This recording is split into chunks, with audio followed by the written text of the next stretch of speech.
আসসালামু আলাইকুম সুপ্রিয় শিক্ষার্থীরা, তোমাদের স্বাগত জানাই তৌহিদ একাডেমিতে। আজকে আমি তোমাদের সামনে পঞ্চম শ্রেণী গণিতের জ্যামিতির অধ্যায়টি অর্থাৎ দশম অধ্যায়ের জ্যামিতি আছে। এখানে তোমরা দুই ধরনের জ্যামিতি পেয়ে থাকবে, অর্থাৎ চতুর্ভুজ ও তার প্রকারভেদ এবং বৃত্ত সংক্রান্ত আমাদের বৃত্তের বিভিন্ন অংশ। তো আজকে আমি চেষ্টা করব যে চতুর্ভুজ ও তার প্রকারভেদ এটি নিয়ে আলোচনা করার। তো যাই হোক, তোমরা এই মুহূর্তে কে কে জয়েন করেছো আমাকে একটু জানাও, তাহলে আমি তোমাদের সাথে আহ, একটু শেয়ার করতে পারবো। এবং আজকের ক্লাসটি খুব সুন্দরভাবে যে জ্যামিতির আহ, অধ্যায়টি দশম অধ্যায়, আমার প্রাণপ্রিয় শিক্ষার্থীরা যারা ষষ্ঠ শ্রেণী শুরু করার পূর্বে অর্থাৎ পিএসসি পরীক্ষা দেওয়ার ফাইনাল পর্যায়ে বা পঞ্চম শ্রেণীতে উঠে জ্যামিতির একটি অংশ তোমরা পাও, এবং সম্পূর্ণ 100 মার্কস পরীক্ষার মধ্যে 20 মার্কস তোমাদের সংক্ষিপ্ত প্রশ্ন থাকে।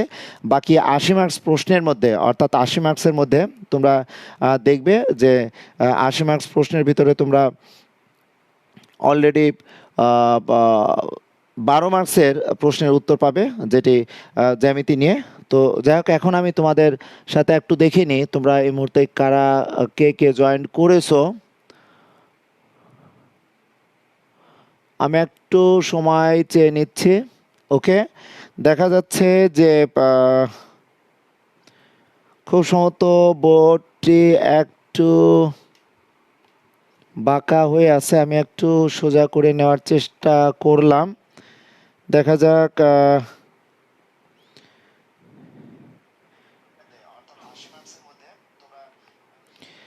আব্দুর রাজ্জাক ক্লিয়ার, তুমি লিখেছো জান্নাতুল ফেরদৌস, আসসালামু আলাইকুম স্যার। ওয়ালাইকুম আসসালাম।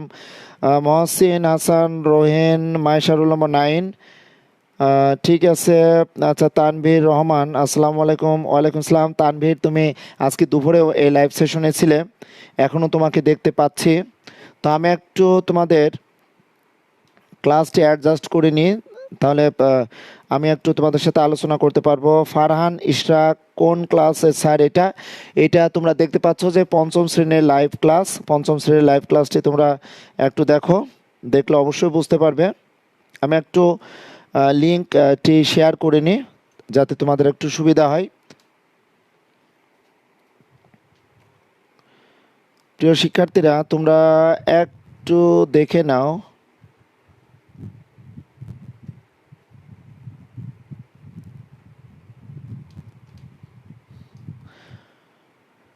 এটা পঞ্চম শ্রেণীর লাইভ ক্লাস।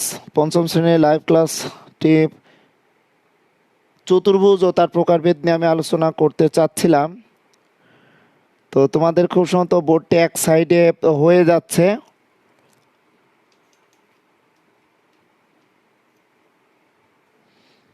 বোর্ডটি খুব সম্ভবত একটু বাঁকা হয়েছে sir. Sir, my take my সালাম আব্দুর রাজাক, ওয়ালাইকুম আসসালাম। আমি লাইভ ক্লাসটা একটু শেয়ার করে নিই, তাহলে তোমাদের সামনে একটু সুবিধা হবে। ওকে, আমি একটু সময় নিব। আমি আজকে চতুর্ভুজ ও তার প্রকারভেদ নিয়ে আলোচনা করতে যদি চাই, তো সেই ক্ষেত্রে চতুর্ভুজ কাকে বলে এবং চতুর্ভুজের যে প্রকারভেদ, চতুর্ভুজ থেকে আমরা কোন কোন অংশ পাই, একটি চতুর্ভুজকে যদি আমরা ক্লাসিফিকেশন করি, সেই ক্ষেত্রে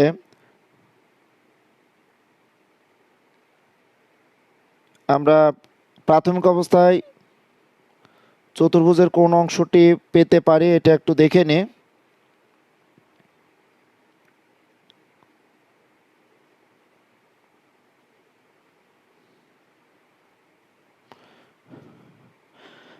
আমার বোর্ডটি খুব সম্ভবত একটু উপরে উঠে গেছে, খুব সম্ভবত। আমি একটু বোর্ডটি ঠিক করে নিই।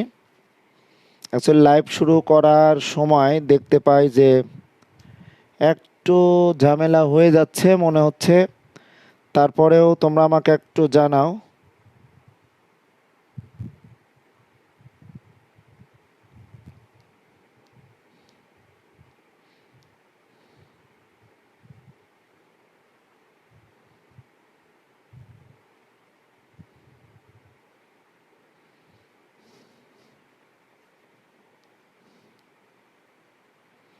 অনেকটা বাঁকা হয়ে গেছে। আমি অ্যাকচুয়ালি বোর্ডটা ঠিক করার জন্য সময় নিচ্ছি তোমাদের কাছ থেকে। বোর্ডটা খুব সম্ভবত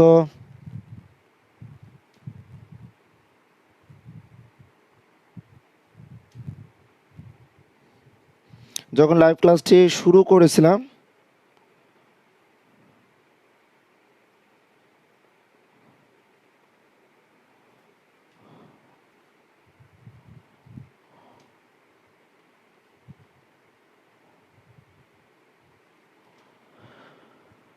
আচ্ছা, নাহিদা রহমান অলরেডি, আব্দুর রাজ্জাক, আচ্ছা। ওহ নো, সরি স্যার, আমি ক্লাস 10 বুঝতে পারিনি। অসুবিধা নেই স্যার। টেক মাই সালাম, ওয়ালাইকুম সালাম স্যার। অনেক আগের পড়াগুলো মনে ভালো লাগবে ইনশাল্লাহ। স্টার্ট করুন স্যার। প্রবলেম, আচ্ছা আমি বোর্ডটা নিয়ে একটু ঝামেলার মাঝে আছি। বোর্ডটা কেন এমন হয়ে যাচ্ছে সেক্ষেত্রে আমাকে মনে হয় একটু সময় দিতে হবে।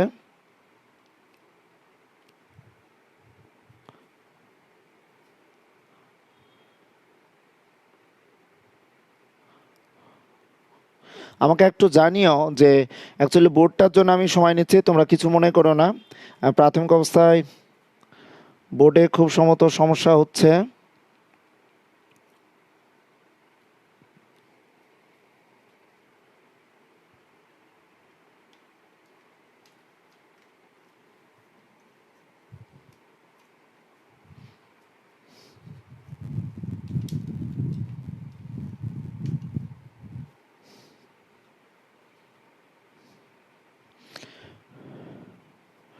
বোর্ডটা ক্লিয়ার হলে একটু সুবিধা হয় খুব সম্ভবত।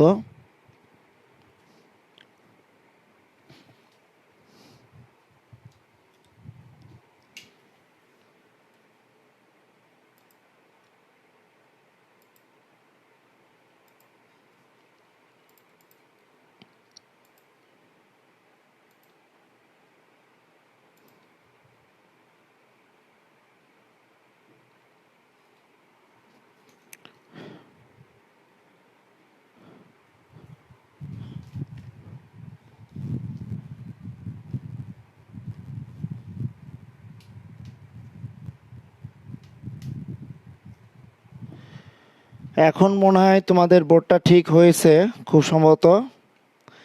দেখা যাক, তারপরে আমাকে একটু তোমরা জানাও যে অ্যাকচুয়ালি আমি বুঝতে পারছি স্যার অনেক আগের পড়া।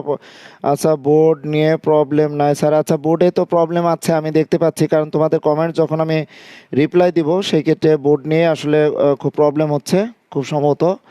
তোমরা একটু জানাও আমাকে বোর্ডটি ক্লিয়ারভাবে দেখতে পাচ্ছ কি না, তাহলে আমার জন্য একটু সুবিধা হয়।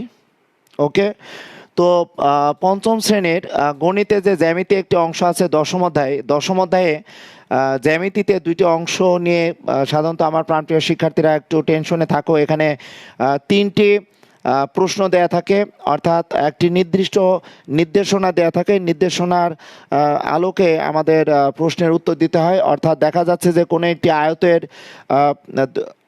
আয়তের সন্নিহিত বা দুইটি বাহুর দৈর্ঘ্য দেওয়া আছে, সেক্ষেত্রে বলা হলো যে আয়তটি অঙ্কন করো। ওকে, এখন খুব সম্ভবত ঠিক হয়েছে, তারপরেও মনে হচ্ছে একটু বাঁকা হয়ে গেল।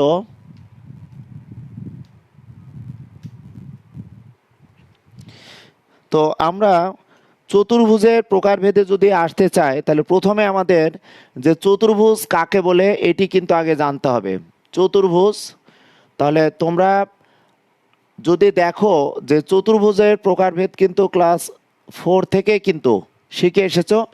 অর্থাৎ চারটি রেখাংশ দ্বারা আবদ্ধ যে সীমাবদ্ধ আকৃতি, চারটি রেখাংশ দ্বারা আবদ্ধ আকৃতি বা আকৃতি বলতে এখানে আমাদের চিত্রটিকেই কিন্তু চতুর্ভুজ বলা হয়।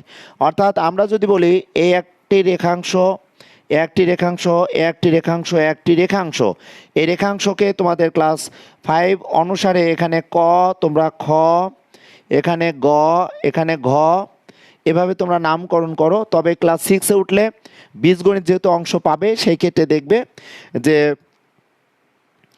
বীজগণিতের ক্ষেত্রে এ বি সি ডি তোমরা চতুর্ভুজ লিখতে পারো, তবে বলবো যেহেতু পিএসসি পরীক্ষার্থী তোমরা যদি এখানে এ বি সি ডি চতুর্ভুজ লেখো তাতেও কিন্তু ভুল নেই। তাহলে আমরা দেখতে পাচ্ছি চারটি রেখাংশ দ্বারা সীমাবদ্ধ যে আকৃতিটা, এই আকৃতিকেই কিন্তু বলা হচ্ছে চতুর্ভুজ। তাহলে চতুর্ভুজের আমরা চতুর্ভুজে দেখে থাকি যে মোট অংশ কিন্তু 10টি। একটা চতুর্ভুজের মোট অংশ কিন্তু 10টি থাকে। তোমরা অলরেডি জানবে বা এখন পঞ্চম শ্রেণী থেকে শিখে যাও, যদি বা মেন বইটিতে তোমাদের দশম অধ্যায়ে যে বই আছে এখানে, অর্থাৎ দশম অধ্যায়ে দেখবে একটি চতুর্ভুজের মোট অংশ কিন্তু 10টি, তোমাদের মনে রাখতে হবে। অর্থাৎ এখানে 10টি কেন বলা হচ্ছে, এখানে কয়টি বাহু আছে, এটি 1 নম্বর বাহু দিলাম, এটিকে 2 নম্বর বাহু দিলাম, এটিকে 3 নম্বর বাহু দিলাম, এটিকে 4 নম্বর বাহু দিলাম। তাহলে আমরা একটি চতুর্ভুজের কিন্তু বাহু পাচ্ছি, দেখো কয়টি বলো, বাহু, মোট বাহু আমরা এখানে বলতে পারবো, দেখো মোট বাহু এখানে 4টি আমরা বলতে পারবো। একটি চতুর্ভুজের মোট বাহুর সংখ্যা আমরা 4টি বলতে পারছি। মোট কোণ দেখো কয়টি, মোট কোণ এখানে আছে দেখো 4টি কোণ আছে। অর্থাৎ আমরা কোণটি যদি এইভাবে বলি খ ক ঘ, মাঝখানে যে একটি কোণ এটা শীর্ষকোণ, দেখো এখানে একটি শীর্ষকোণ। এরপরে আমরা যদি ক খ ক খ গ, এখানে দেখো আরেকটি শীর্ষকোণ, আমরা দ্বিতীয় কোণ পেলাম। এরপরে যদি আমরা বলি খ গ ঘ, তাহলে এখানে দেখো গ কোণটি কিন্তু একটা শীর্ষকোণ। আমরা তারপর লিখতে পারবো দেখো গ ঘ ক, এখানে দেখো মাঝখানে যে কোণটি, এখানে আমরা 4টি কোণ পাচ্ছি। তাহলে একটি চতুর্ভুজের অ্যাকচুয়ালি যদি বলতে চায় 4টি বাহু আমরা জানি, কারণ 4টি বাহু দ্বারা আবদ্ধ সীমাবদ্ধ আকৃতিটি কিন্তু চতুর্ভুজ। এবং চতুর্ভুজের যে 4টি বাহু আমরা যদি এভাবে বিবেচনা করি যে ইচ্ছা মতো একটি সরলরেখা চলে গেল, একটি সরলরেখা চলে গেল, একটি সরলরেখা চলে গেল, একটি সরলরেখা চলে গেল, তো সেই ক্ষেত্রে দেখো আমরা এখান থেকে এখান থেকে এখান থেকে অর্থাৎ 4টি পয়েন্ট দ্বারা আমরা এখানে দেখো ক, এখানে খ, এখানে গ, এটি ঘ পাচ্ছি, এবং 4টি রেখাংশ দ্বারা আবদ্ধ আকৃতিটাই কিন্তু আমাদের চতুর্ভুজ। সেক্ষেত্রে চতুর্ভুজে 4টি বাহু 4টি কোণ থাকে। আমরা যেটি জানি চারটি রেখাংশ দ্বারা আবদ্ধ ক্ষেত্রকে চতুর্ভুজ বলে, এটার মধ্যে রেখাংশ পরিবর্তন করে বাহু বলি, তাহলে কি ভুল? তোমাদের অলওয়েজ মনে রাখতে হবে ক্ষেত্র, চতুর্ভুজ ক্ষেত্র এবং চতুর্ভুজ এর মধ্যে অবশ্যই পার্থক্য আছে। আকৃতিটি অর্থাৎ চিত্রটি কিন্তু আমাদের চতুর্ভুজ বা ত্রিভুজ। যেমন তোমরা বলো 3টি রেখাংশ দ্বারা সীমাবদ্ধ আকৃতি, আমরা যখন ক্ষেত্র বলবো তখন কিন্তু ত্রিভুজ ক্ষেত্র। যখন 4টি রেখাংশ দ্বারা আবদ্ধ ক্ষেত্রকে আমরা বলবো চতুর্ভুজ ক্ষেত্র। এটি কিন্তু তোমাদের ভালোভাবে মনে রাখতে হবে। চতুর্ভুজ ক্ষেত্র এবং ত্রিভুজ ক্ষেত্র, বা আমরা ক্ষেত্র এবং শুধু চিত্র বা আমাদের যদি কনস্ট্রাক্ট বা ডায়াগ্রাম বলি সেক্ষেত্রে কিন্তু ভিন্ন। তাহলে আমরা একটি চতুর্ভুজের কিন্তু মোট 8টি অংশ পেলাম। আরও 2টি অংশ পাবো, যে 2টি অংশ দেখো, যে কোনো চতুর্ভুজের বিপরীত কৌণিক শীর্ষবিন্দু, দেখো এখানে আমরা যদি বলি যে ক গ, এখানে ক গ এটিকে আমরা বলবো কর্ণ বা এটাকে ডায়াগোনাল বলা হয়। আরেকটি কর্ণ পাবো দেখো, আরেকটি কর্ণ এভাবে পাবো দেখো খ, আমরা ঘ আরেকটি কর্ণ পাবো দেখো, এটিকে আমরা একটা কর্ণ বলবো। তাহলে আমরা দেখতে পাচ্ছি যে চতুর্ভুজের এখানে 4টি আমাদের বাহু, 4টি কোণ এবং আমাদের 2টি কর্ণ থাকে। আব্দুর রাজ্জাক, তুমি বলেছো যে 4টি রেখাংশ দ্বারা আবদ্ধ ক্ষেত্রকে চতুর্ভুজ বলে, এটা মধ্য রেখাংশ পরিবর্তন করে বাহু বলে, তাহলে কি ভুল হবে? ক্ষেত্র বলা যাবে না, 4টি রেখাংশ দ্বারা আবদ্ধ আমরা সীমাবদ্ধ চিত্রটিকেই আমরা কিন্তু বলতে পারবো আমরা চতুর্ভুজ বলতে পারবো। এই ক্লাসটি যদি বলতে চায় পঞ্চম শ্রেণীর শিক্ষার্থীদের জন্য তো অবশ্যই ইম্পর্টেন্ট। ওকে প্রিয় শিক্ষার্থীরা, আমি যদি বলি এই ক্লাসটি শুধু পঞ্চম শ্রেণী না, আমরা ষষ্ঠ শ্রেণী বলতে পারি, সপ্তম শ্রেণী বলতে পারি, অষ্টম শ্রেণীও বলতে পারি, আমরা অনেক শ্রেণীর কথা এখানে বলতে পারি। আমি কয়েকটি গ্রুপে এই ক্লাসটি একটু শেয়ার করে দেওয়ার চেষ্টা করি। তোমরা এই ক্লাসটি একটু শেয়ার করে দাও, তোমাদের বন্ধুদের জানিয়ে দাও যে আমি তৌহিদ একাডেমি ফেসবুক পেজে লাইভ ক্লাসে এসেছি। আমি তোমাদের যতটুকু পারি চেষ্টা করছি এই করোনার মধ্যে তোমাদের ক্লাসগুলো নেওয়ার। তোমরা তোমাদের বন্ধুদের একটু জানিয়ে দাও প্লিজ, তাহলে অনেক সুবিধা হবে আমাদের, বা তোমাদের ফ্রেন্ডদের যদি জানিয়ে দাও যে লাইভ ক্লাস চলছে, তোমাদের লাইভ ক্লাসটা তোমরা শেয়ার করে দাও। আমি অলরেডি যদি বলতে চাই, একটি চতুর্ভুজের মোট আমরা কর্ণ কয়টি পাচ্ছি দেখো, কর্ণ কিন্তু আমরা পাচ্ছি দেখো 2টি। ওকে, সো চতুর্ভুজের মোট অংশ আমরা বলবো 10টি। এটি একটি সংক্ষিপ্ত প্রশ্ন, যে প্রশ্নটি তোমরা ষষ্ঠ শ্রেণীতেও পাবে। ষষ্ঠ শ্রেণীতে গেলে অবশ্যই ষষ্ঠ অধ্যায় জ্যামিতির একটি অংশ, ষষ্ঠ শ্রেণীতে গেলে তো 4টা অংশ পাবা ম্যাথের, অর্থাৎ সম্পূর্ণ ম্যাথে পাটিগণিত অংশ আছে, বীজগণিত অংশ আছে। ওকে প্রিয় শিক্ষার্থীরা, তো তোমাদের কাছে অনুরোধ থাকবে যে তোমরা এই ক্লাসটিকে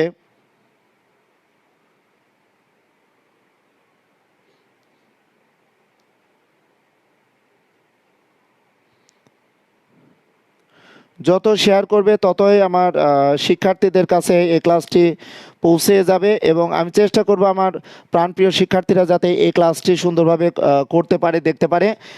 যাই হোক, তাহলে আমি বললাম যে আমরা এখান থেকে এটি প্রশ্ন পেতে পারি। আমি চতুর্ভুজ থেকে যদি শুরু করতে চাই, চতুর্ভুজ থেকে কয়েকটি সংক্ষিপ্ত প্রশ্ন আমরা পেতে পারি। চতুর্ভুজ কাকে বলে একটি প্রশ্ন, চতুর্ভুজ কাকে বলে একটি প্রশ্ন, কাকে বলে। ওকে, আমরা 2 নম্বর প্রশ্ন পাবো, চতুর্ভুজের মোট অংশ কয়টি, চতুর্ভুজের মোট অংশ কয়টি। অবশ্যই তোমরা বুঝতে পারছো চতুর্ভুজের মোট অংশ আমরা পেলাম কিন্তু দেখো 10টি পেলাম একটি চতুর্ভুজের মোট অংশ।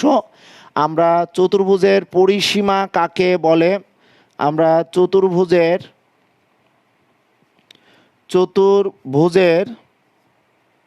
পরিসীমা, বা আমরা এটিকে বলতে পারি দৈর্ঘ্য কাকে বলে। চতুর্ভুজের 4টি রেখাংশের, আমরা যে 4টি রেখাংশ পেয়েছি, 4টি রেখাংশের দৈর্ঘ্য যদি আমরা যোগ করি, তাহলে এই দৈর্ঘ্যের সমষ্টি হবে অ্যাকচুয়ালি আমাদের পরিসীমা। ওকে, তাহলে চতুর্ভুজের পরিসীমা বা দৈর্ঘ্য কাকে বলে আমরা এটি লিখতে পারি। একটি চতুর্ভুজের কি কি লিখে নিলাম, দেখো চতুর্ভুজের পরিসীমা বা দৈর্ঘ্য কাকে বলে একটু দেখে নাও প্রিয় শিক্ষার্থীরা। তোমরা এই মুহূর্তে অনেকে জয়েন করেছো, দেখা যাক আমি এই করোনার মধ্যে যতটুকু পারি এই সিচুয়েশনের মধ্যে আমার প্রাণপ্রিয় শিক্ষার্থীদের হেল্প করতে। সেই ক্ষেত্রে দেখা যাবে যে তোমরা যদি সামান্যতম উপকার পেয়ে থাকো তাহলে আমার জন্য অনেক ভালো হবে।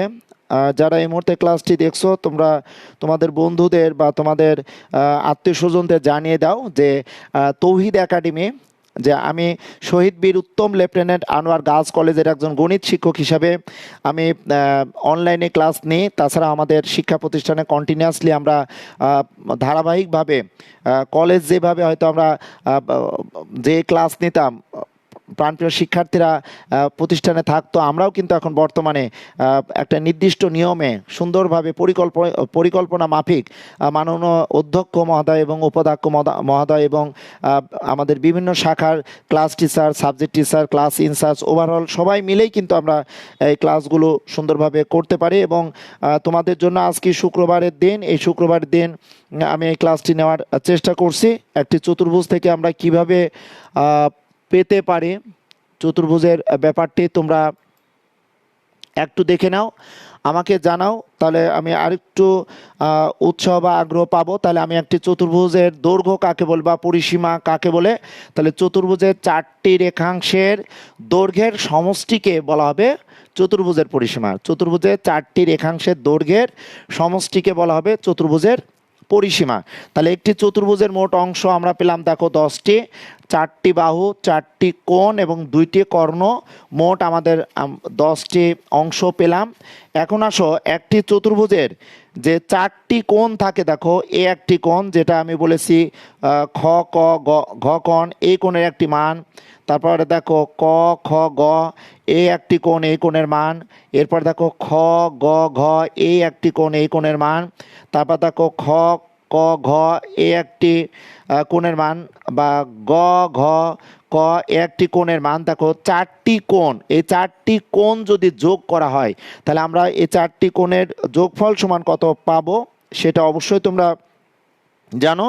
তোমরা জানো যে চারটি কোণের সমষ্টি, চতুর্ভুজের চারটি কোণের সমষ্টি 360 ডিগ্রি হবে। ওকে প্রিয় শিক্ষার্থীরা, তাহলে দেখো এখানে আরেকটি প্রশ্ন আমরা লিখতে পারি, চতুর্ভুজের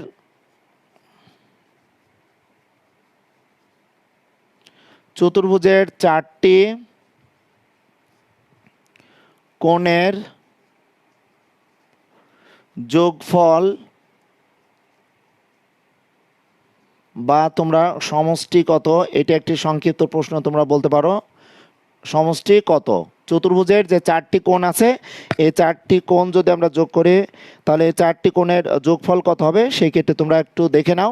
তাহলে আমরা ক্লাস 5 থেকে শিখে যাচ্ছি বা শিখে যাব ষষ্ঠ শ্রেণীতে। এই বেসিক বিষয়গুলো তোমরা অবশ্যই পাবে ষষ্ঠ শ্রেণী থেকে বা পঞ্চম শ্রেণী থেকে। তাহলে চতুর্ভুজের চারটি কোণের সমষ্টি কত, এটা মনে রাখবা। চারটি কোণের সমষ্টি 360 ডিগ্রি। ডিগ্রিটা অবশ্যই শূন্যর একদম ডানে কোণাকুণি লিখবা। তোমরা অনেকেই এভাবে করে 360 ডিগ্রি এভাবে লেখো, এভাবে কিন্তু লেখা যাবে না, এটি কিন্তু ভুল। আমাদের ডিগ্রিটা মাথার উপরে দিতে হবে। আচ্ছা, 5 বছর আগে পড়ে আসা জিনিসগুলো নতুন মনে হচ্ছে, নাতিক ব্যানার্জি। ওকে, আসলে নতুনই মনে হতে পারে তোমাদের কাছে। চতুর্ভুজের চারটি কোণের যোগফল, আর কোণ বানানটি কিন্তু ভালো করে মনে রাখবে, কোণ বানানটি কিন্তু মধ্যাহ্ন হবে, দন্তান্ন হবে না। অলরেডি আমি যদি বলতে চাই যে পঞ্চম শ্রেণীর শিক্ষার্থীদের ক্ষেত্রে তোমাদের যে জ্যামিতির 3টি প্রশ্ন থাকে, এখান থেকে 2টি প্রশ্নের উত্তর করতে হয়। সেই ক্ষেত্রে চিত্র অঙ্কনের জন্য তোমাদের 3 মার্কস থাকবে, এবং যে চিত্র আঁকবে অঙ্কিত চিত্রের 3টি বৈশিষ্ট্য দিতে হয়। 3টি বৈশিষ্ট্যের জন্য তোমরা পাবে 3 মার্কস। তাহলে চিত্র সঠিকভাবে যদি আঁকো তাহলে তোমরা পাচ্ছ 3 মার্কস, আর ওই চিত্রর আলোকে তোমরা যখন সঠিকভাবে 3টি বৈশিষ্ট্য লিখবে তাহলে 3টি বৈশিষ্ট্যের জন্য তোমরা পাবে আরও 3 মার্কস। তাহলে তোমরা পেয়ে যাচ্ছ টোটাল 6 মার্কস। ওকে, তাহলে আমরা যখন চিত্র আঁকবো সুন্দরভাবে পেন্সিল কম্পাস দিয়ে কিন্তু আমরা চিত্রটা আঁকবো, এবং চিত্রের নিচে সুন্দরভাবে লিখবো যে ক খ গ ঘ একটি আমরা চতুর্ভুজ লিখব। অ্যাকচুয়ালি এই চতুর্ভুজের 4টি বাহু এবং যদি একটি কোণ দেওয়া থাকে তাহলে কিন্তু চতুর্ভুজ আঁকা সম্ভব। পঞ্চম শ্রেণীর শিক্ষার্থীরা তোমাদের মনে রাখতে হবে যে তোমাদের চতুর্ভুজ থেকে যে নির্দেশনা অনুযায়ী চিত্র আঁকো এবং অঙ্কিত চিত্রের বৈশিষ্ট্য যখনই বলা হয় তখনই কিন্তু আমাদের চতুর্ভুজের যদি 4টি বাহুর দৈর্ঘ্য দেয়া থাকে তাহলে কি চতুর্ভুজ আঁকা সম্ভব। এটি মনে রাখবা যে একটি চতুর্ভুজের মোট যে 10টি অংশ থাকে, এই 10টি অংশের মধ্যে মিনিমাম 5টি অংশ তোমার থাকতে হবে। সেক্ষেত্রে যদি 4টি বাহুর দৈর্ঘ্য এবং একটি কোণ দেওয়া থাকে, 4টি বাহুর দৈর্ঘ্য এবং একটি কোণ যদি দেওয়া থাকে তাহলে আমরা একটি চতুর্ভুজ আঁকতে পারবো। ওকে প্রিয় শিক্ষার্থীরা, তাহলে আমরা আরেকটি পয়েন্ট এখানে লিখতে পারি। এ বি আরেক লিখছো, এখানে দেখো 6 নম্বর প্রশ্ন আমরা লিখতে পারি চতুর্ভুজের শীর্ষবিন্দু কয়টি। চতুর্ভুজের শীর্ষ বিন্দু কয়টি। দেখো চতুর্ভুজের শীর্ষবিন্দু কয়টি। শীর্ষবিন্দু মানে কি, যেটা আমরা ইংরেজিতে বলবো ভার্টেক্স, বা এখানে শীর্ষবিন্দু। দেখো আমরা যে ক খ গ ঘ 4টি আমরা শীর্ষবিন্দু পাচ্ছি, তাহলে চতুর্ভুজের শীর্ষবিন্দু কয়টি বলো তো, 4টি। ওকে, এরপরে দেখো 7 নম্বর যে প্রশ্ন, আমরা বলতে পারি যে এখানে যে কোণ সংলগ্ন বাহু থাকবে, যেমন এখানে আমি যদি বলি দেখো তোমাদের কোণটা এইভাবে আছে, এখানে আছে দেখো ক, এখানে আছে দেখো খ। একটু মনোযোগ সহকারে দেখো তোমরা প্রিয় শিক্ষার্থীরা বা সম্মানিত অভিভাবক বৃন্দ, আপনার এই মুহূর্তে যারা এই ক্লাসটি দেখছেন তাদের বলবো যে আপনারা ক্লাসটি দেখলে অবশ্যই বুঝতে পারবেন যে আমাদের প্রাণপ্রিয় শিক্ষার্থীদের জন্য ক্লাসটি খুব ইম্পর্টেন্ট। কারণ একটি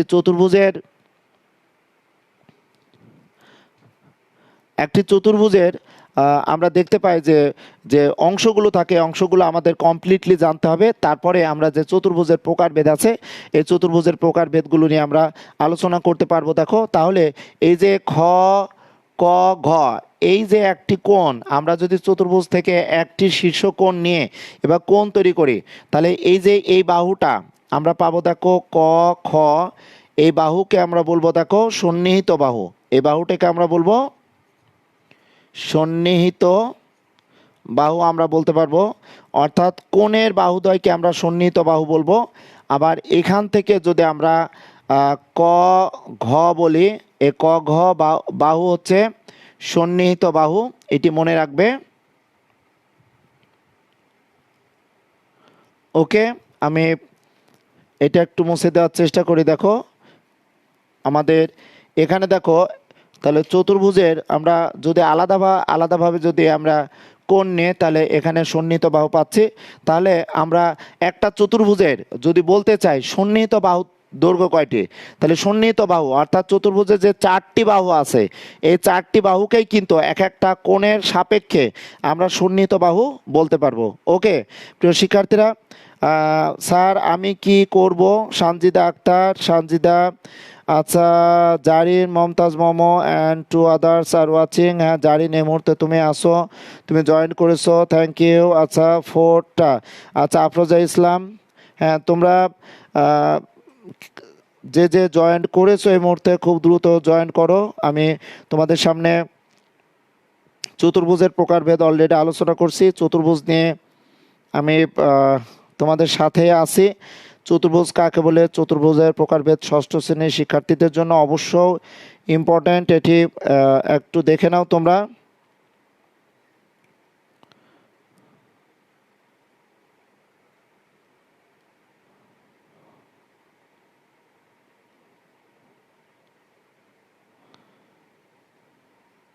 ওকে, একটু আমি তোমাদের সাথে ক্লাসটি শেয়ারের জন্য আরেকটু ওয়েট করছি। শিক্ষার্থীরা তোমরা একটু দেখো,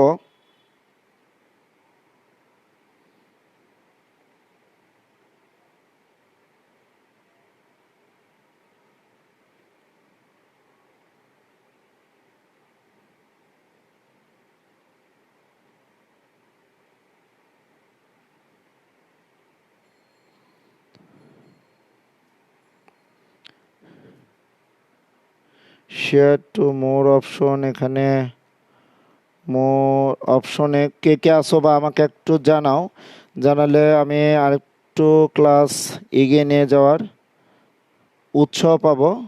ওকে, তারপরে আমি একটু দেখে নিই।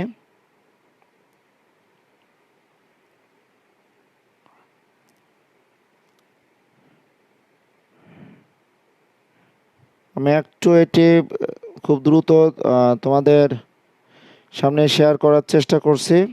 ওকে,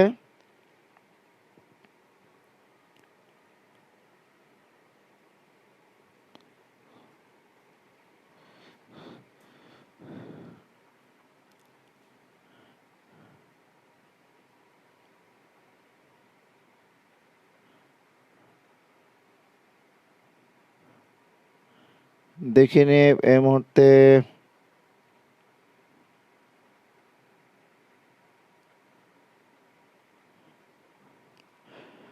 চতুর্ভুজের প্রকারভেদ নিয়ে আমি কিন্তু দেখো অলরেডি 7তম যে প্রশ্নটি ছিল যে চতুর্ভুজের সন্নিহিত বাহুটা আমি বোঝানোর চেষ্টা করছি। প্রিয় শিক্ষার্থীরা তোমরা একটু ব্যাকে দেখো, দেখতে পারো, এটি দেখলে অবশ্যই বুঝতে পারবে আমি যে বিষয় নিয়ে তোমাদের সামনে আলোচনায় থাকার চেষ্টা করছি। একটু দেখো,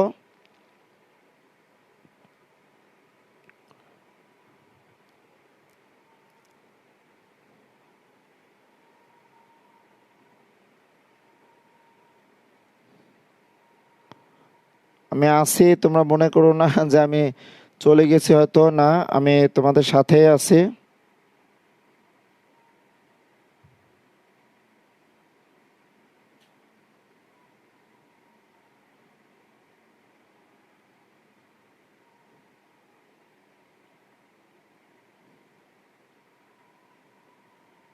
ওকে, যাই হোক, কয়েকটি গ্রুপে আমি একটু শেয়ার দেওয়ার জন্য একটু সময় নিলাম। তাহলে আমি তোমাদের একটি চতুর্ভুজের 6 নম্বর প্রশ্ন পর্যন্ত এসেছি, যে চতুর্ভুজের শীর্ষবিন্দু কিন্তু আমরা জানি 4টি। চতুর্ভুজের সন্নিহিত বাহু আমরা ক খ বা খ গ, আবার দেখো খ গ, গ ঘ, আবার গ ঘ, ক ঘ, অর্থাৎ 4টি আমরা সন্নিহিত বাহুর সাথে আমরা এখানে কম্পেয়ার করতে পারি। প্রিয় শিক্ষার্থীরা, তোমরা একটু দেখো, তহিদ একাডেমিতে চোখ রাখো, আমি আছি। আচ্ছা, আফরোজা ইয়াসমিন, আচ্ছা, থ্যাংক ইউ। আমি অনেককেই দেখতে পাচ্ছি। এখন আসো, আমি কিন্তু অলরেডি চতুর্ভুজ নিয়ে আলোচনা করেছি। এখন চতুর্ভুজের প্রকারভেদটা আমরা কিভাবে পাবো, চতুর্ভুজের যে প্রকারভেদ আছে একটু দেখো। একটা চতুর্ভুজকে আমরা কিভাবে তার ক্লাসিফিকেশন করব, এটা এখন একটু দেখে নাও। আমরা চতুর্ভুজের ক্লাসিফিকেশন থেকে যদি আসতে চাই, তাহলে চতুর্ভুজের থেকে আমরা যে বিষয়টি পাচ্ছি সেটা হচ্ছে পঞ্চম শ্রেণীর শিক্ষার্থীদের জন্য। আমরা যদি বলি পঞ্চম শ্রেণীর শিক্ষার্থীর জন্য আমাদের চতুর্ভুজের যদি বলা হয় যে চতুর্ভুজের প্রথম যে অংশটি পাবো, অর্থাৎ আমরা ট্রাপিজাম পাবো। চতুর্ভুজের যে প্রথম অংশটা আমরা প্রথমে পাবো, বা তোমাদের বইটিও আমি দেখাবো। তোমরা একটু আমাকে জানাও যে কি অবস্থায় আমি ক্লাসটি নিচ্ছি, বা তোমরা যদি জানাও তাহলে আমার জন্য সুবিধা হবে। তাহলে প্রথম পর্যায়ে দেখো, চতুর্ভুজের থেকে আমরা পাবো কিন্তু দেখো ট্রাপিজাম, অর্থাৎ যে চতুর্ভুজের এক জোড়া বিপরীত বাহু সমান্তরাল। যে চতুর্ভুজের এক জোড়া বিপরীত বাহু সমান্তরাল, খেয়াল করো, আমরা এখানে দেখো যদি বলতে চাই যে আরেকটু নামিয়ে দিলাম, দেখো অ্যারো চিহ্নটা একটু লক্ষ্য করো, যে চতুর্ভুজের ক্লাসিফিকেশনে দেখো এ বি সি ডি, দেখো ট্রাপিজাম, এটিকে আমরা বলবো দেখো ট্রাপিজিয়াম। ওকে, তাহলে ট্রাপিজিয়াম কাকে বলা হচ্ছে, যে চতুর্ভুজের এক জোড়া বিপরীত বাহু সমান্তরাল।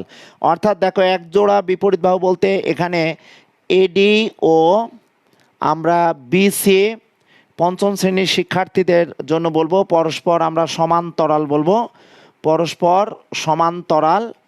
আর ষষ্ঠ শ্রেণী বা অষ্টম শ্রেণীর শিক্ষার্থীরা যদি এই ক্লাসটি দেখো সমান্তরাল, বা এটাকে আমরা এইভাবে লিখতে পারি, দেখো যে এডি সমান্তরাল, আমরা সমান্তরাল চিহ্ন এবার দিব। রেল লাইন তোমরা নিঃসন্দেহে দেখেছো, সমান্তরাল চিহ্ন এবার দিব। অর্থাৎ চতুর্ভুজের আমরা থেকে প্রথমে যেটি পাচ্ছি দেখো ট্রাপিজিয়াম। তাহলে ট্রাপিজিয়াম কাকে বলা হচ্ছে, যে চতুর্ভুজের এক জোড়া বিপরীত বাহু সমান্তরাল, তাকে কিন্তু আমরা বলছি দেখো ট্রাপিজিয়াম। ওকে প্রিয় শিক্ষার্থীরা, এখন আসো দেখো ট্রাপিজিয়াম থেকে যে চতুর্ভুজ আমরা পাবো, ট্রাপিজিয়াম থেকে আমরা পাবো দেখো সামান্তরিক। আমরা ট্রাপিজিয়াম থেকে কিন্তু পাচ্ছি দেখো সামান্তরিক। ওকে, তাহলে সামান্তরিক বলা হচ্ছে যে চতুর্ভুজের এক দুই জোড়া বিপরীত বাহু দেখো সমান্তরাল।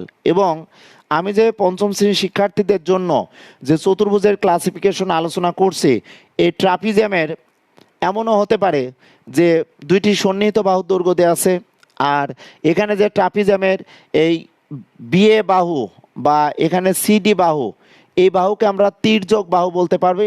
তবে মনে রাখবে যে অষ্টম শ্রেণীর শিক্ষার্থীরা যদি এই ক্লাসটি দেখো, ট্রাপিজিয়ামের তির্যক বাহু ছাড়াও তোমরা যখন পিথাগোরাসের উপপাদ্য প্রমাণ করেছো, ওখানে কিন্তু দেখো ট্রাপিজিয়ামটি কিন্তু আমরা দেখেছি যে এক জোড়া বিপরীত বাহু সমান্তরাল থাকবে। বাট আমাদের যে বিষয়টি হবে যে ট্রাপিজিয়ামের ক্ষেত্রে আমরা এক জোড়া বিপরীত বাহু সমান্তরাল হলেও আমরা এখানে যখনই আমরা এখানে একটা সমকোণ আকারে যখন চিত্রটা আঁকবো, এই বি কোণটাকে যদি এখানে সরিয়েও নিয়ে আসে, তথাপিও এটি কিন্তু আমরা জানি ট্রাপিজিয়াম। অর্থাৎ আমাদের ট্রাপিজিয়ামের বৈশিষ্ট্যটা হবে যে যে চতুর্ভুজের এক জোড়া বিপরীত বাহু সমান্তরাল তাকে ট্রাপিজিয়াম বলবো। আর ট্রাপিজিয়ামের চারটি কোণের সমষ্টিও কিন্তু 360 ডিগ্রি আমরা একটি বৈশিষ্ট্য বলতে পারবো। আমরা বলতে পারবো যে ট্রাপিজিয়ামের চারটি বাহু দৈর্ঘ্য জানা থাকে, বা ট্রাপিজিয়ামের চারটি বাহু দৈর্ঘ্যের সমষ্টিকে আমরা বলবো ট্রাপিজিয়ামের পরিসীমা, বা ট্রাপিজিয়ামের দুইটি কর্ণ থাকে।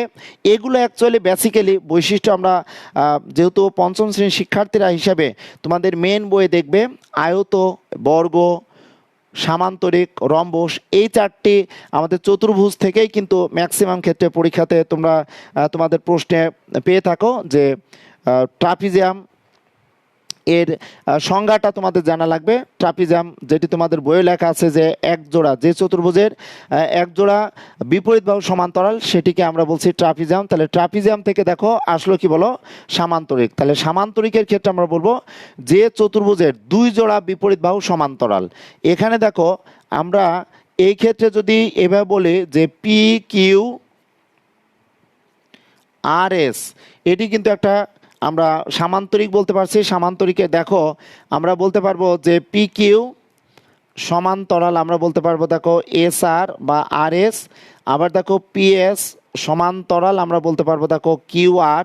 ওকে, তাহলে আমরা সামান্তরিকে বলছি যে দুই জোড়া আমাদের বিপরীত বাহু সমান্তরাল। সামান্তরিকের কিন্তু বৈশিষ্ট্য তোমাদের মেন বইয়ে সুন্দরভাবে দেওয়া আছে।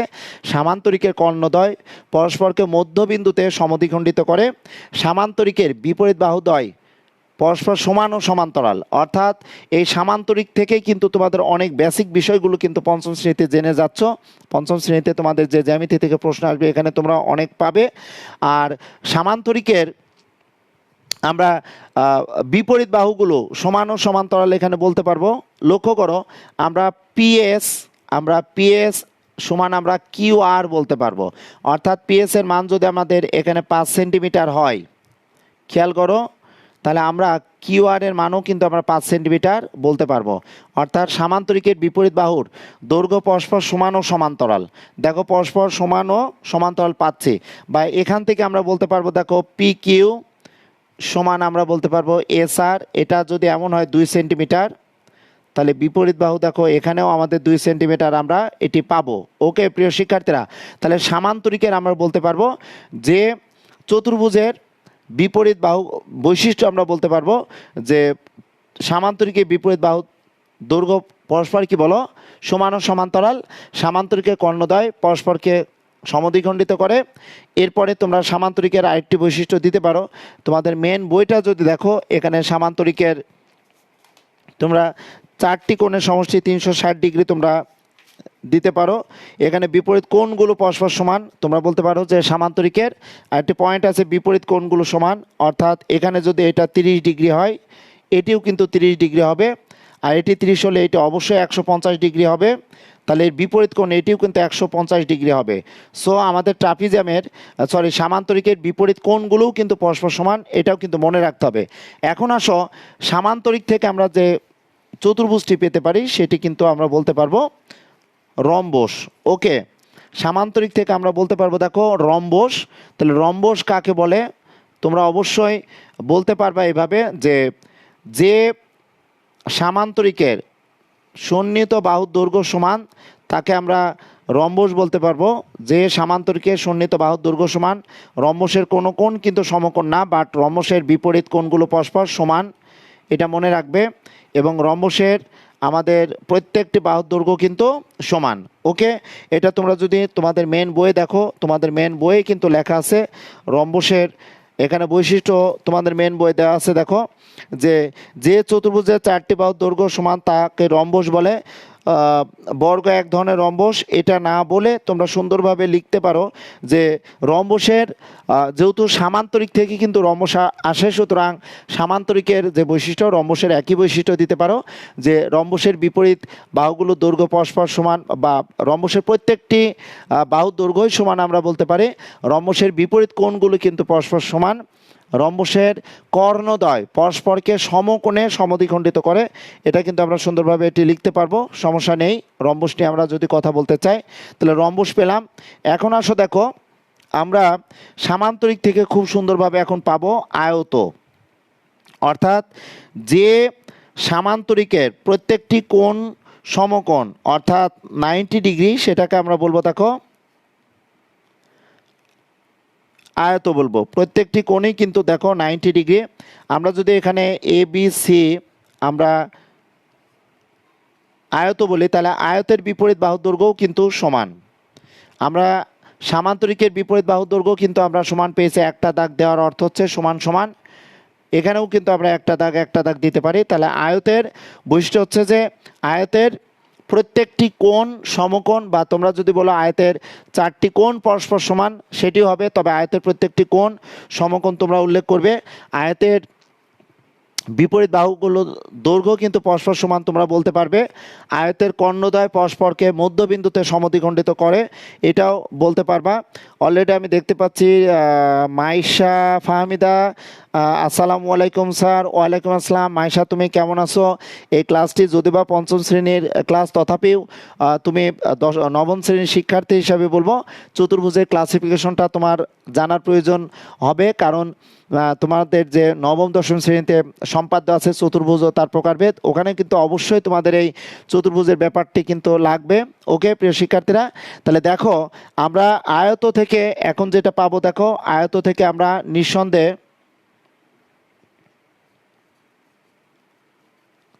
এটা আয়ত পাচ্ছি।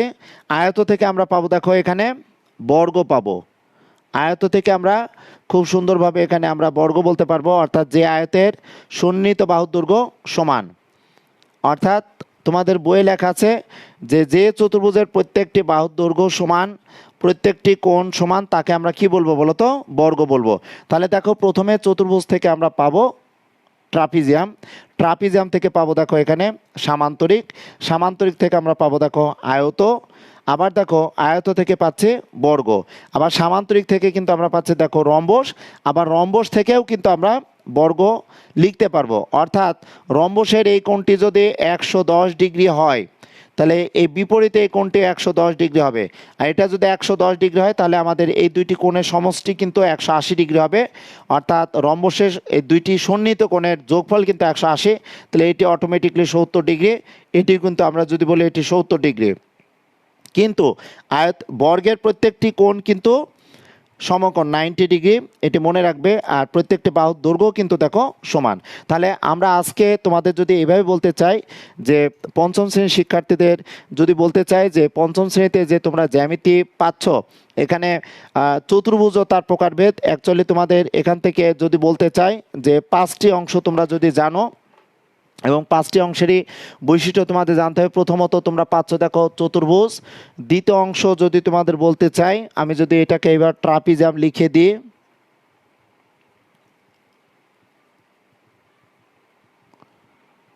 একটু খেয়াল করো, এটাকে আমি ট্রাপিজিয়াম বললাম, এটাকে আমি দ্বিতীয় অংশ বলবো ট্রাপিজিয়াম। আমি এটাকে বলবো তৃতীয় অংশ পার্ট, আমরা সামান্তরিক বলতে পারবো। সামান্তরিক থেকে এখানে আমরা বলবো এটি 4 নম্বর অংশ। সামান্তরিক থেকে আয়ত আমরা বলবো এটি 5 নম্বর, এটাকে আমি বলবো 6 নম্বর। তাহলে পঞ্চম শ্রেণীর শিক্ষার্থীরা টোটালি তোমাদের যদি বলতে চাই চতুর্ভুজ, চতুর্ভুজ তোমাদের জানতে হবে, ট্রাপিজিয়াম সংজ্ঞাগুলো অবশ্যই জানতে হবে তোমাদের। যদি দেখো ট্রাপিজিয়াম, 3 নম্বরে তোমরা সামান্তরিক কাকে বলে, সামান্তরিকের বৈশিষ্ট্য, সামান্তরিক আকার ব্যাপার। 4 নম্বর তোমরা লিখতে পারো রম্বস। ওকে, 5 নম্বরে তোমরা লিখবে অবশ্যই যে আয়ত। তারপরে 6 নম্বর অংশ তোমরা লিখলে বর্গ। তাহলে এই যে 6টা অংশ আছে, অর্থাৎ আমরা যদি বলি পঞ্চম শ্রেণীর শিক্ষার্থী হিসাবে তোমাদের এখানে যে চতুর্ভুজের প্রকারভেদ যদি দেখতে চাও, আচ্ছা আসিফা পারভিন, এটা লাইভ ক্লাস? হ্যাঁ বুঝা, আচ্ছা বুঝি না, আচ্ছা লাইভ ক্লাস, এটি অবশ্যই লাইভ ক্লাস। তোমরা যদি এটি লাইভ সেশন দেখো, তৌহিদ একাডেমির পেজ থেকে কিন্তু আজকে তোমাদের সামনে কিন্তু লাইভ ক্লাসে আসার চেষ্টা করেছি। এমন একটি ক্লাস নিয়ে আমি আলোচনা করছি যে ক্লাসটি শুধু পঞ্চম শ্রেণীর শিক্ষার্থীদের জন্য না, এটি চতুর্থ ষষ্ঠ শ্রেণীর শিক্ষার্থী, সপ্তম শ্রেণীর শিক্ষার্থী, অষ্টম শ্রেণীতে তো আছে চতুর্ভুজ ও তার প্রকারভেদ, চতুর্ভুজ সংক্রান্ত আমাদের অষ্টম শ্রেণীর শিক্ষার্থীদের জন্য কিন্তু উপপাদ্য আছে 5টি। এখানে অষ্টম শ্রেণীর শিক্ষার্থীদের জন্য উপপাদ্য সংক্রান্ত, চতুর্ভুজ সংক্রান্ত উপপাদ্য ওখানে 8.1 অনুশীলনী আছে। তাছাড়া নবম দশম শ্রেণীর শিক্ষার্থীদের জন্য যদি বলি যে একটা চতুর্ভুজের আকার ক্ষেত্রে তোমরা যদি দেখো যে সপ্তম অধ্যায়ে চতুর্ভুজ সংক্রান্ত তোমাদের মেন সম্পাদ্য ছিল 2টি, এবং এই চতুর্ভুজ সংক্রান্ত অনুশীলনী 7.2 অনুশীলনী আছে। সো তোমরা যদি আজকের এই ক্লাসটি দেখো, এই ক্লাসটি অবশ্যই তোমাদের জন্য খুবই গুরুত্বপূর্ণ। তবে পঞ্চম শ্রেণীর শিক্ষার্থীদের জন্য খুবই গুরুত্বপূর্ণ এই কারণে, পঞ্চম শ্রেণীতে আমাদের একটা চতুর্ভুজ আঁকতে দেয় এই চতুর্ভুজের নির্দেশনা অনুযায়ী চিত্র আঁকবো এবং সঠিকভাবে আমরা চিত্র পেন্সিল কম্পাস ইউজ করব। চিত্রটা আঁকার পর আমরা নিচে কিন্তু লিখে দিব যে এ বি সি ডি একটি চতুর্ভুজ। এরপরে বৈশিষ্ট্য তোমাদের 3টি লিখতে হবে। 3টি বৈশিষ্ট্য আমি পরবর্তী এভাবে লাইভ সেশনে, যেমন আজকে তোমাদের সামনে চতুর্ভুজের 6টি অংশ আমি লিখে দিয়েছিলাম, এরপর আমি ট্রাপিজিয়াম এর বৈশিষ্ট্য লিখে দিব, বা ট্রাপিজিয়াম আঁকার ক্ষেত্রে একটু জটিল বিষয় চলে আসে, কারণ 9-10 শিক্ষার্থীরা ট্রাপিজিয়াম আঁকতে একটু সময় হয়। আচ্ছা, মাইশা ফাহমিদা তুমি বলেছো ইয়েস স্যার, এই ক্লাসের জ্যামিতি এই অংশটি আমাদের নবম শ্রেণীর শিক্ষার্থীর জন্য গুরুত্বপূর্ণ। থ্যাংক ইউ মাইশা ফাহমিদা, তোমাকে অশেষ ধন্যবাদ। আমি ফেসবুক লাইভে ক্লাস নিয়েছি। মাইশা ফাহমিদা নবম শ্রেণীর একটি সেকশনে ফার্স্ট গার্ল, শহীদ বীর উত্তম লেফটেন্যান্ট আনোয়ার গার্লস কলেজের খুব মেধাবী এবং খুব লক্ষ্মী একটি মেয়েই বলবো, কারণ মাইশা ফাহমিদা সে আমার ক্লাস অনেক ফলো করে। তাছাড়াও এই মুহূর্তে সারা বাংলাদেশের দূর দূরান্ত গ্রাম অঞ্চল বা প্রত্যন্ত অঞ্চলে যারা আসো, বা সারা বাংলাদেশে করোনা বা কোভিড-19 মরণ থাবায় আমরা জর্জরিত, তোমরা ঘরে বসে সুন্দরভাবে যে ক্লাসগুলো দেখছো, আমি লাইভ ক্লাসে কন্টিনিউয়াসলি ক্লাসগুলো নেওয়ার চেষ্টা করব। তাছাড়া এই ক্লাসগুলো তোমরা তোমাদের বন্ধুদের জানিয়ে দিও, আমি নির্দিষ্ট একটা রুটিন দেওয়ার চেষ্টা করব। সেই রুটিন অনুযায়ী তোমরা হয়তো ক্লাসগুলো পেয়ে যাবা। সেটা যে কোনো ক্লাস, পঞ্চম থেকে দশম শ্রেণী বা 4-5 যে কোনো ক্লাসে আমি লাইভ সেশনে আসার চেষ্টা করব। এবং বন্যায় কবলিত বিভিন্ন এলাকার মানুষের যে জীবন জীবিকা বা তারা যে পড়াশোনার একটা পরিবেশ পাচ্ছে না, আমরা সারা বাংলাদেশের সকল বন্যার্থদের জন্য মঙ্গল কামনা করব এবং প্রার্থনা করব তারা অচিরে যেন খুব সুন্দরভাবে ফিরে আসে। তানভীর রহমান কুষ্টিয়ার একটি ছেলে, সে কুষ্টিয়ার একজন ছেলে, সে সিলেট বিয়ানীবাজার থেকে সবসময় আমার ক্লাসগুলো ফলো করে, নবম দশম বা যে কোনো ক্লাসের। সে আবার সালাম দিয়েছে, প্রথমে সে কিন্তু জয়েন করেছিল।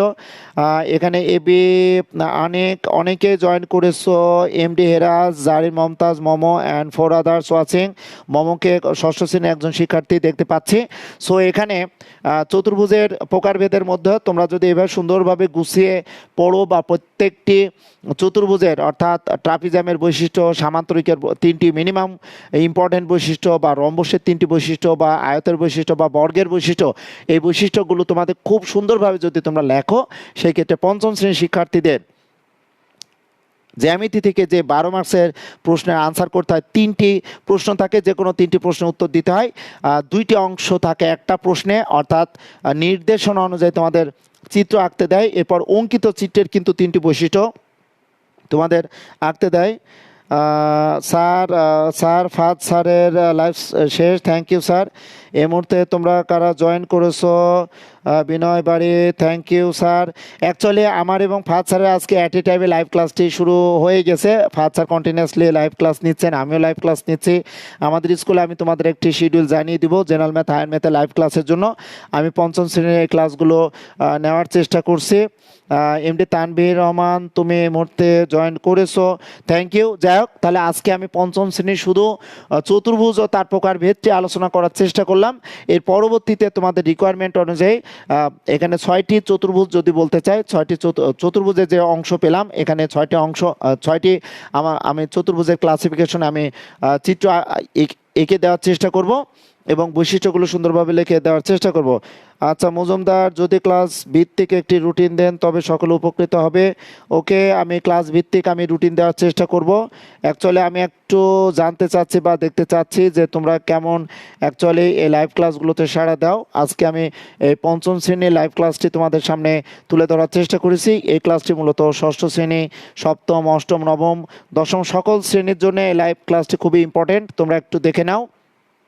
1 নম্বরে চতুর্ভুজ থেকে আমরা 2 নম্বর পাচ্ছি ট্রাপিজিয়াম থেকে পাবো সামান্তরিক থেকে আমরা একটি পাবো আয়ত থেকে পাচ্ছি দেখো বর্গ, আবার সামান্তরিক থেকে কিন্তু আমরা পাবো রম্বস। সুতরাং সব কিছুর মূলেই কিন্তু দেখো এই সামান্তরিক থেকে কিন্তু আয়ত, সামান্তরিক থেকে কিন্তু রম্বস, বা আয়ত থেকে বর্গ পাওয়া মানে এখানে সামান্তরিক থেকে আমরা বর্গ পাবো। সো প্রিয় শিক্ষার্থীরা, তোমরা পরবর্তী ক্লাসগুলো পাওয়ার জন্য এই তৌহিদ একাডেমি ইউটিউব চ্যানেলটি তোমরা সাবস্ক্রাইব করে রেখো, ওখানে লাইক বা শেয়ার দিও। তাছাড়া তৌহিদ একাডেমির যে ফেসবুক পেজ, এই পেজে আমি কন্টিনিউয়াসলি ক্লাসগুলো নিব। বিনয় বাড়ি তুমি লিখছো it is very helpful class. Okay, এই ক্লাসটি আমি দেওয়ার চেষ্টা করলাম পঞ্চম শ্রেণীর শিক্ষার্থীদের জন্য। তোমরা ক্লাসটি আবার দেখে নেওয়ার চেষ্টা করো। অর্থাৎ ফাহমিদা বলেছো স্যার নবম শ্রেণী হায়ার ম্যাথের লাইভ ক্লাস নিলে ভালো হয়। হ্যাঁ, হায়ার ম্যাথের আমি লাইভ ক্লাস নেওয়ার চেষ্টা করব। অ্যাকচুয়ালি ব্যস্ততার কারণে হয়তো ক্লাসগুলো নিতে পারি না, অনেক পরিশ্রম করা লাগে, স্কুলের ক্লাসগুলো নেওয়া লাগে, তাছাড়া পার্সোনাল অনেক কাজ থাকে। ওকে, তাহলে সুপ্রিয় শিক্ষার্থীরা, এর পরবর্তীতে আজকে আমি এখন যে সময় হয়েছে, আমি হয়তো আজকে রাত্রে আরেকটি লাইভ সেশনে থাকার চেষ্টা করব অষ্টম শ্রেণীর শিক্ষার্থীদের জন্য।